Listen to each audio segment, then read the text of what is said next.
নমস্কার বন্ধুরা, আজকে আমি তোমাদের সাথে নিয়ে এসেছি একটা রেসিপি। তো রেসিপিটা হলো পাবদা মাছের ঝাল। তো দেখো, এখানে আমি মাঝারি সাইজের কয়েকটা পাবদা মাছ নিয়ে নিয়েছি ফ্রেশ, আর পাবদা মাছগুলোতে কিন্তু ডিম ছিল। নিয়ে নিয়েছি পোস্ত, কাঁচা লঙ্কা, এখানে কাঁচা লঙ্কা গোটা নিয়ে নিয়েছি, আর নিয়ে নিয়েছি কুচো পেঁয়াজ। তো এই যে পোস্তটাকে শিলনোড়ায় বেটে নিয়েছি, আর নিয়েছি কুচো করে টমেটো। এবার আমি মাছগুলোকে ভালো করে নুন হলুদ মাখিয়ে নেব।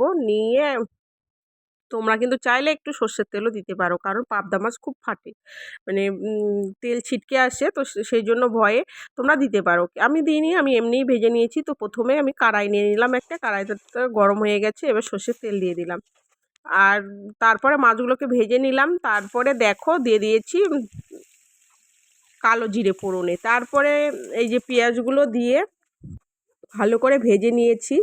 খুব বেশি ভাজবো না, একটু কম কমই ভাজবো। তারপরে দিয়ে দিয়েছি টমেটো, আর আমি 2 চামচের মতো এখানে লবণ ইউজ করেছি। তো আমি হাত দিয়ে দিয়েছি, তোমরা কিন্তু চামচ ইউজ করতে পারো।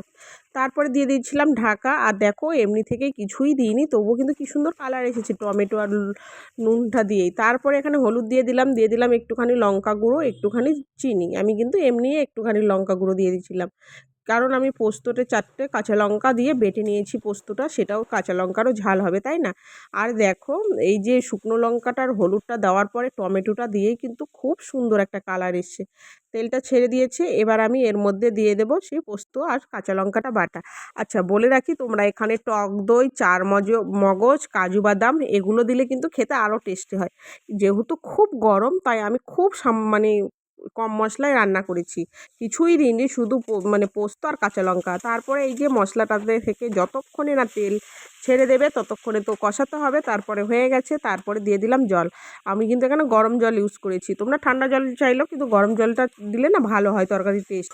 তারপরে মাছগুলো দিয়ে দিলাম, কাঁচা লঙ্কা দিয়ে দিয়েছি। দেখো রেডি। তোমাদের কেমন লাগলো রেসিপিটা অবশ্যই জানিও। ভালো লাগলে লাইক কমেন্ট করো আর শেয়ার করো। টাটা।